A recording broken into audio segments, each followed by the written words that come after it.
Nobody beats Midas. Nobody.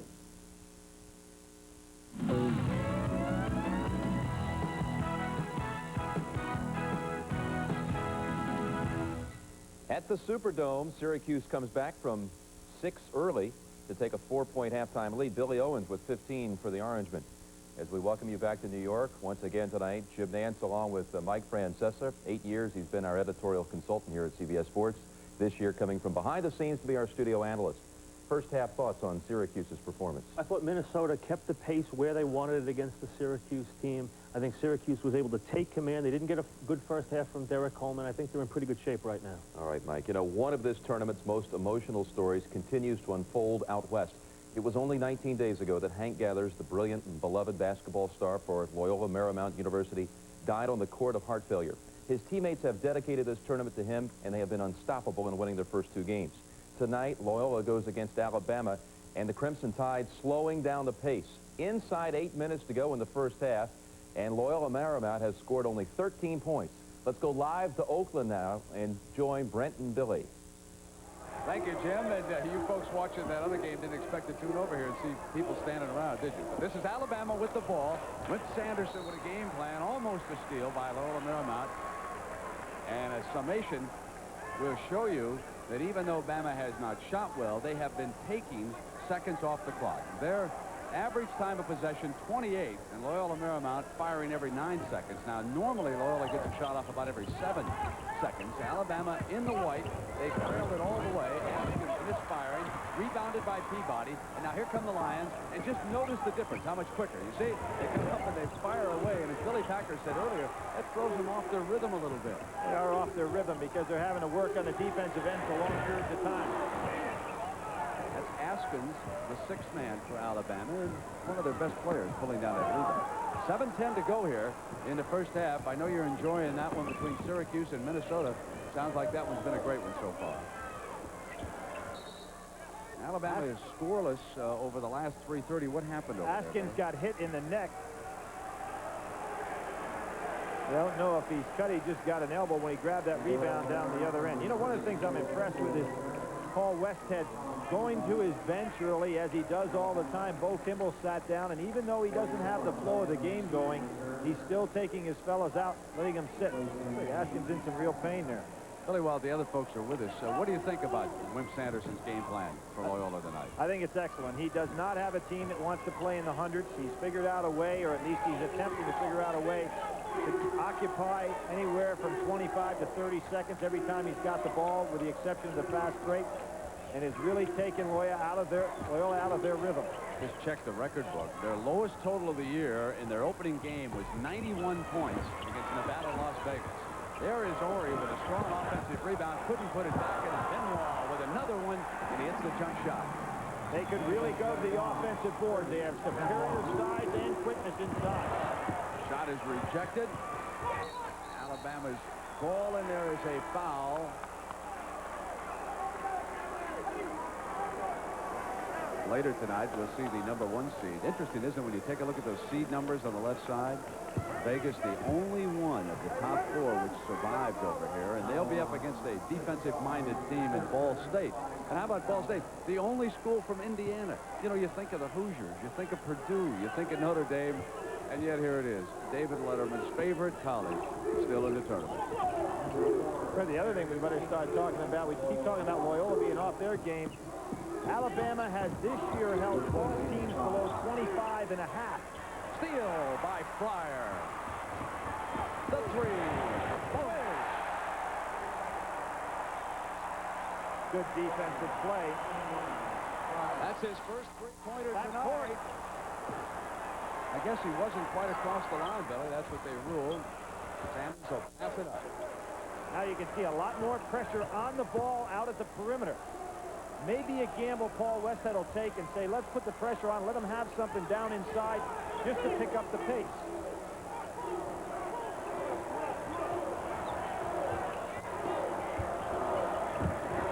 Pounded inside, and there was a foul against Kimball, and that's #2 on Bo Kimball.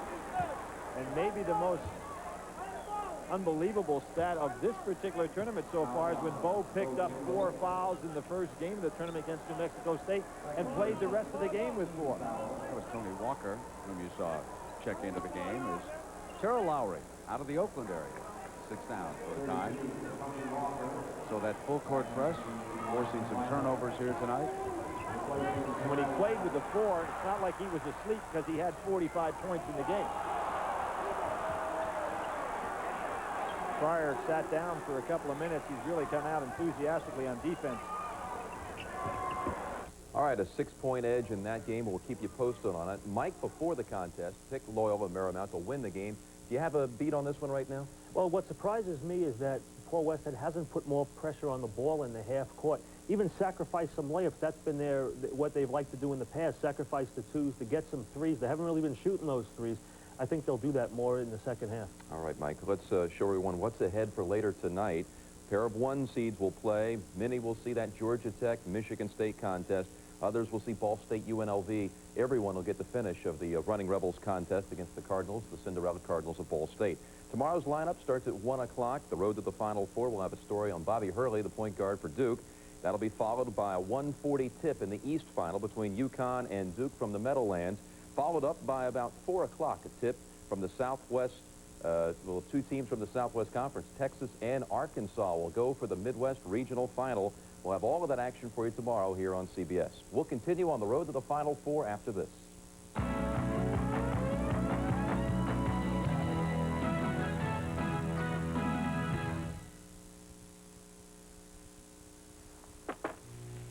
Yes, the new Mazda Protege is the roomiest in its class. It's even roomier than the mid-size Toyota Camry. Yes, it has more power and a better basic warranty than Camry. And yes, it's priced $1,839 less. Now, get Aero Automatic at no extra charge, but it's up to $785 in extra value. Any reason to shout? Yes. At your local Mazda dealers now. Everyone needs confidence to do their best. That's true for any endeavor, whether it's academics or business, the arts or athletics. But some people look for self-assurance in the wrong places. Confidence comes from the support of family, friends, coaches, and teammates. You can't get it from a bottle or can. Crack and other drugs take away the very strength you need to achieve your goals. Alcohol and drugs don't create anything but illusions. This message furnished by the NCAA. In my case, coming out of a segregated school system in Georgia in 1961 and not being overly prepared for a fine university like Northwestern, was tremendous stress in terms of trying to understand what is going on here in this classroom. So the whole idea of being able to go out on the football field with running, hitting, that was a tremendous relief. Even though I had problems my first year, that was improvement. And my second year was better, my third year, my fourth year, and by the time I got to graduate school, as I said before, I was making A's. And I am a prime example of opportunity. Not so much example of becoming an all-pro, but I am an example of what can happen if you give a kid an opportunity, give them the tools, and give them time. This message furnished by the NCAA. From the Southeast Regional here in the Superdome in New Orleans, Syracuse leading Minnesota 39-35. We'll be back with second half action in a moment. CBS Sports coverage of the NCAA Basketball Championship continues after this message and a word from your local station. Happen if you give a kid an Sports coverage of the NCAA Basketball Championship Regional Semifinal game from New Orleans, Louisiana is sponsored by today's Chevrolet, who invite you to see why nobody's winning like the heartbeat of America. U.S. Sprint and its new world of telecommunications. And by the U.S. Army, where you get an edge on life. Be all you can be. Welcome back to the Superdome in New Orleans, Louisiana, everyone. At halftime, Syracuse leads Minnesota 39-35. Greg Gumbel along with Quinn Buckner. In the first half, there were some very telling statistics, not the least of which were the fast breaks, Quinn. Well, Syracuse were able to get some opportunities. You see, they took advantage of them. They got 16 points to Minnesota's 10.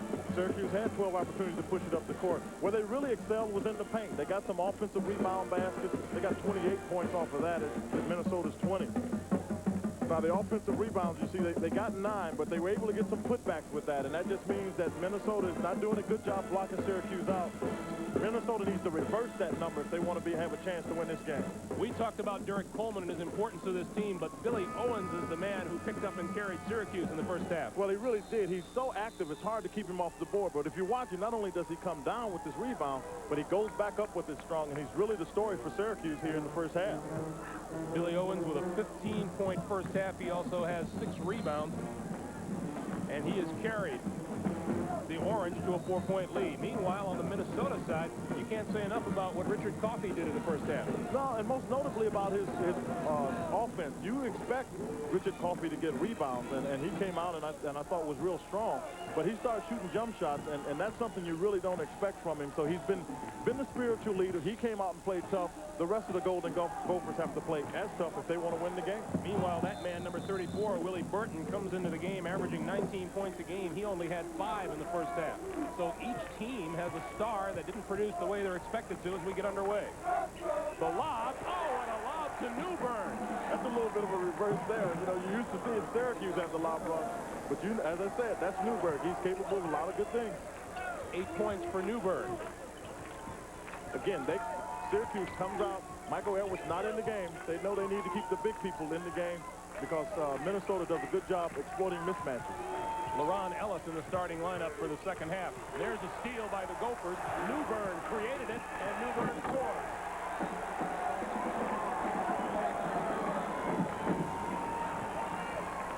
Again, we talked about ball handling. That's it. But Newburn, I thought, did a good job anticipating. But Minnesota's a little more active now in their man-to-man. We are tied at 39. Minnesota has scored the first 4 points of the second half. Ellis into the paint. Back rim, no. Coleman had the rebound and lost it. Thompson with the loose ball. Nice shot by Stevie Thompson. That's an offensive rebound, though, Greg. That's still the thing that's getting Minnesota in trouble. 10 points for Thompson. Syracuse by 2. Back to Shikanjansky. Ellis had ball batted away, but didn't recover to guard his man. Yeah, well, the surprising thing is that Ellis started the second half because he did not start the game, but obviously Jim Boeheim thought he got good enough production out of him to start him in the second half, but Shikanjansky is still able to put it in. The man who's sitting down is guard Michael Edwards. Thompson. Out to Coleman. Nice touch. He shot the ball. The reason I'm laughing, he never got off his feet. His arms are so long, he got it over everybody just by stretching him with a little touch.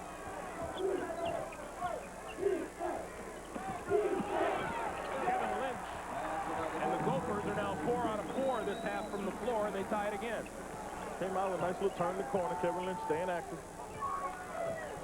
Ball handling is a problem here for Syracuse. Coleman with Coffey on it. Inside, no. Coffey got the hand on it. Lynch has the ball. 4 on 3. The lead for Shikanjansky is out of bounds. That's a bad decision by Kevin Lynch. You got a 6'10" guy out in front of you. You don't want to throw the ball out there to make him go get it. You throw people the ball that big, only with enough time for them to catch the ball, take it to the basket. Loyola Marymount by 1 over Alabama, and 18 points for Loyola Marymount with 2 minutes to play. Do they have the lights on in the arena? Stevie Thompson gets inside again, doing a good job of penetrating, and it's 45-43 Orange. You can't gamble on Stevie Thompson. He's not a great ball handler, but he's good enough that he can beat you if you gamble. Play him head up. Coffey inside to Burton. The lob for Coffey. Coffey went up and got it. That's his 10th rebound and his 12th point. And we're tied at 45. There's the whistle down low. And let's see, that foul will go against Minnesota. Willie Burton is having a tough time getting it over Billy Owens right here, but it goes up. And Richard Coffey is a rebounder. He knows when a shot, as a rule, is not going to go in. Always charging the basket. That time got a dunk. I mean, he's always going after. Great nose for the ball. Coffey with his second personal foul. That one batted out of bounds by Burton. Syracuse led by 4 at halftime. They are 23-3 this season when they lead at the break. Yeah, I would say that's a good statistic, except not in the tournament. Doesn't matter in the tournament. You're playing very good teams when you get right here. Derek Coleman. Ellis Ellis had it, lost it. Tussle and possession arrow favors Syracuse.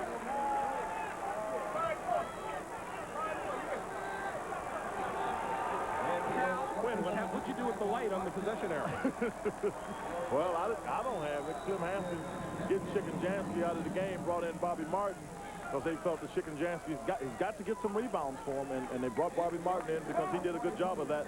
Quinn's going to do a little coaching on the sidelines here. Sure, he's telling him he's got to have some rebounding for him. So Bob Martin, who had an excellent first half, 7-foot sophomore, is into the lineup. He's number 55, and he's playing in the middle of the Minnesota zone right now. Yeah, out of bounds situation. They go into a 2-3, move it into a matchup to keep somebody on the ball. Shot three-pointer, no good, and Burton with the flat-footed rebound. Here comes Newbern. Newbern trying to find the path. He scores, and it counts. I'm not surprised. I'm telling you, this kid can play. I mean, he goes through some tough ways, but he'll do things that amaze people if you haven't watched him. 6'4", 200-pound senior from Toledo, Ohio, and here comes the Toledo Express. Well, he does a good job taking the ball to the basket, but I'll have to tell you what, if I'm Jim Boeheim, I'm a little disappointed somebody doesn't step up and stop Melvin Newberg, but you see him celebrating what he knows was a good move to get to the hoop like that.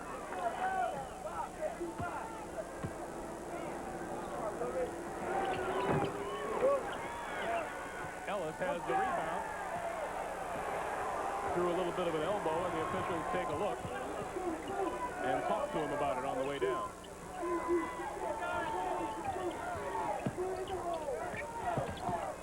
You got Willie Burton guarding Derek Coleman now. You got two stars. And you see again, quick hands by Walter Bond.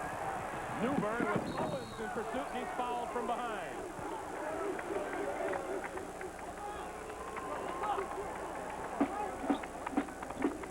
Glenn Hampton applauding a good defensive effort. Jimmy Boeheim trying to figure out what is his crew thinking about. They know that what Minnesota will do is you'll start on the sideline, and then they'll turn you. And Melvin Newbern is always going to try to show up as you turn and get a steal as he did that time. 6 points this half for Melvin Newbern.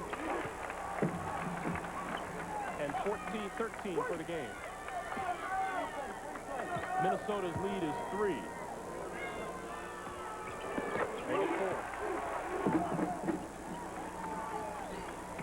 Quinn, I thought that the Gophers were aggressive in the first half, but they look even more so this half. Well, they realize they've got a shot to win this game. I still think some of them, Greg, were not as sure of their chances here against Syracuse. And once they're only down 4 at half and haven't been up, they feel they got a good shot here. Oh, that's a two-pointer on the way. It doesn't go. And Ellis is there. He missed the foul. Burton has the rebound. Ellis has got to get that in the basket. He's 6'10". You can't afford to miss those. Kevin Lynch. Coleman has it. Back come the Orange. And that's a foul, and that's a useless foul by Melvin Newbern. That's the other side of Melvin Newbern. 15:27 to play. Second half, Minnesota leads it by 4. We'll be right back.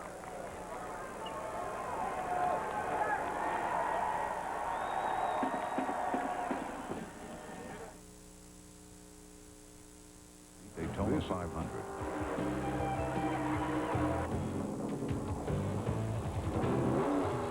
To what do we attribute this phenomenal finish? Maybe it's this phenomenal start. The 1990 Chevrolet Lumina Coupe. Nobody's winning like the heartbeat of America. The heartbeat of America. It's the Chevrolet. Express mail from your post office has a whole fleet of 727. We deliver. A guaranteed morning delivery. We deliver. And an overnight price of just $8.75. We deliver. Speed, convenience, price. It's a package only we can deliver. Express mail from your postal service. We deliver for you. Your first house, the biggest investment you've ever made. How will you protect it? Call Allstate before you close for answers and comforting prices. Another reason. You're in good hands with Allstate. There's another way for new homeowners to save money. The Allstate New House Discount. It could save you up to 15% on Allstate homeowners insurance. Another reason. You're in good hands with Allstate. A member of the Sears Financial Network. Monday, it's a different kind of roll call for the major. Far out. When Mac goes back to school. And I just wanted to Sit down. Yes, ma'am. Even sit at attention. Major Dad. Boy, out in Oakland, California, that's got to be a monumental turn of events. Loyola Marymount with just 22 points in the first half, and although they lead it, obviously Loyola Marymount not playing their game. The winner of that game will play the winner of game 2 to come later tonight out in Oakland. Nevada, Las Vegas, the #1 seed in the West against Ball State. Here, Minnesota leads Syracuse by 4 with 15:25 to play here in the second half. Coming out, they're playing a 2-1-2 zone with Bobby Martin inside, forced the jump shot by Syracuse. You can't let the people get in the paint. Thompson lost the ball, regained it. Ellis has it, blocked by Martin. Foul is called on Martin.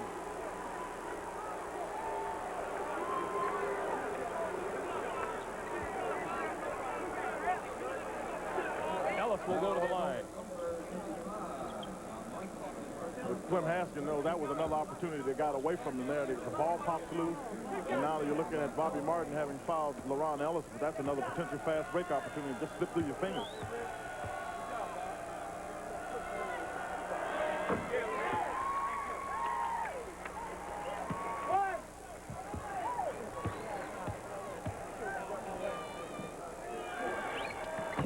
Ellis makes 1 out of 2. Rebound, Syracuse. And that's, he says they got the ball, so that is a jump ball, and the possession arrow now favors Minnesota. Yeah, that's, again, dodging some bullets here, Minnesota. Or the lack of possession arrow favors Minnesota. 15:05 to play, second half. Minnesota with the 3-point lead in the basketball. Syracuse has come out, gone into a zone as well. The penetration by Minnesota has caused Syracuse problems, so they decided with a bigger lineup to go to a zone. Inside, Martin. Bob Martin continues to get it done inside. He's got 10. Because he was left-handed, he got that shot off. Derek Coleman was waiting for the ball to come in his face, and with his right hand, Martin is left-handed, so he was able to keep it away from Coleman. Tony Scott, 3-pointer on the way. Rebound, Coffey had it and lost it, Ellis. We welcome those of you who have been watching the Loyola Marymount Alabama game in Oakland, California. Greg Gumbel along with Quinn Buckner here at the Southeast Regional in New Orleans, where our score is Minnesota 50.